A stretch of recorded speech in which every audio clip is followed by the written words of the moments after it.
Hey guys, welcome back to my channel.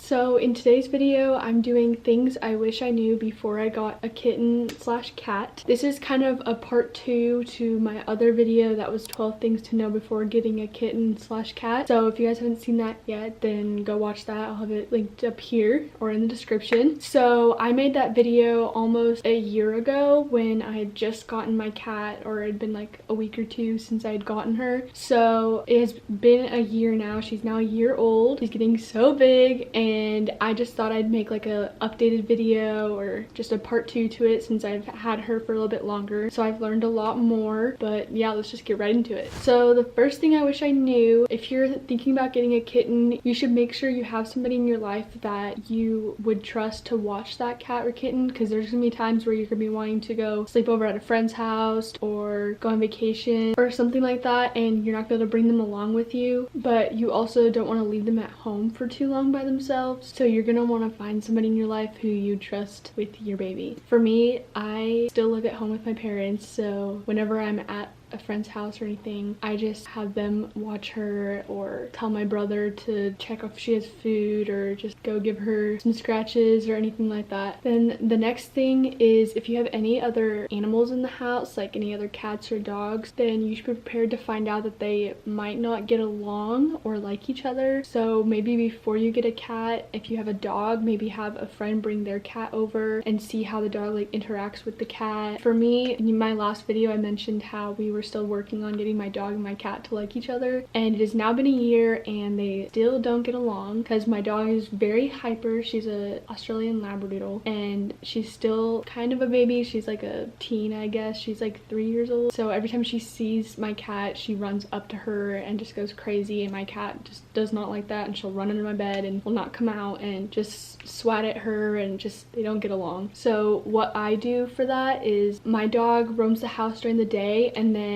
when it's nighttime, she goes to bed at like 9:30, and then from that time until 6 a.m. my cat Beans gets to roam the house. Whole house is for herself. So I open the door at night and she just roams around the house, and then during the day she just rests and sleeps in my room, like at the window and everything. So we kind of make it work. Then the next thing that I wish I knew is that they shed a lot. Even if you're getting a short-haired cat, I thought that short-haired cats maybe wouldn't shed as much, but as a kitten she didn't as much. But once they get older, she sheds a lot, and she just loves to rub her face up against my face, and I just get hairs all over my face and all over my bed and when I scratch her. So kind of what I do, I don't really know if this helps, but I have a brush, so I just rub that on her to get all the loose hairs off, and she likes it. She likes to bite it a lot and like rub her face on it. But maybe just finding a brush that you can brush them with, or we also have a stick that is like tape, like sticky on one side, so we like rub my bed or our clothes to get the hair off. You guys probably heard of that, like a hair roller.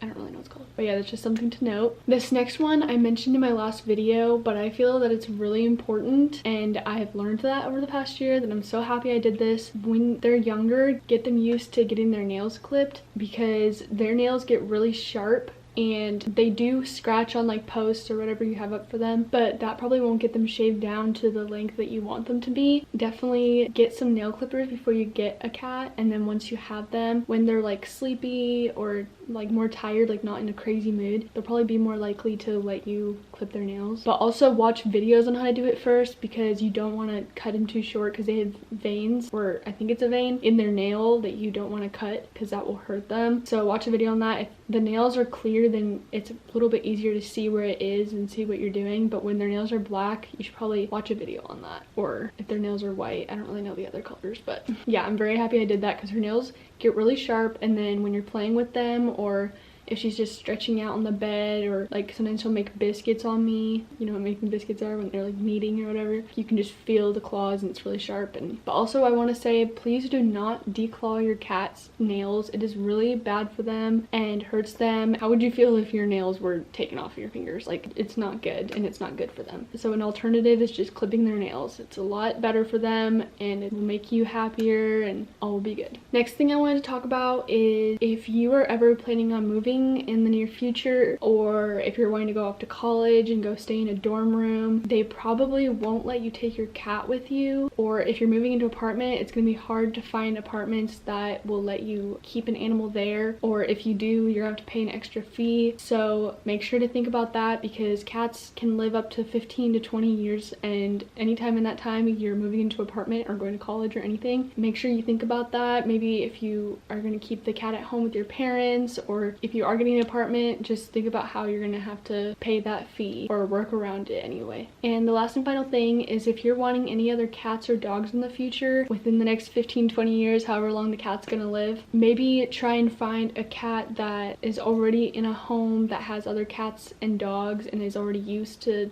being around a lot of other cats and dogs. Or maybe find one that's in a foster home with like its siblings, other cats, so that when you do get a cat or a dog, your cat will be used to that kind of already. Or if you are getting a cat, maybe just get like 2 cats so that they're used to having like another animal around. And I know that once you get a cat, if it was like a kitten when it was in a home with other cats and dogs, then maybe once it gets older and you've had it like just that cat for a long time, it will be kind of harder to transition to having another animal in the house. And maybe watch some videos on how to transition your cat and make them feel comfortable throughout the whole process. If you are looking at foster home and they say like this cat is not good with other cats and dogs, and you know you want one in the future, I know it's kind of obvious, but maybe look at some of its siblings or think of other ones. But yeah, obviously knowing all this now, I still love my cat and I don't regret getting her at all. It's just some things that maybe you should think about before getting one. But yeah, I hope you guys found something useful in this video or learned something new. So make sure to like and subscribe right down below, and leave me a comment on what other videos you'd like to see from me. I hope you guys have good luck finding a cat or kitten, and yeah, I'll see you guys in the next one. Bye!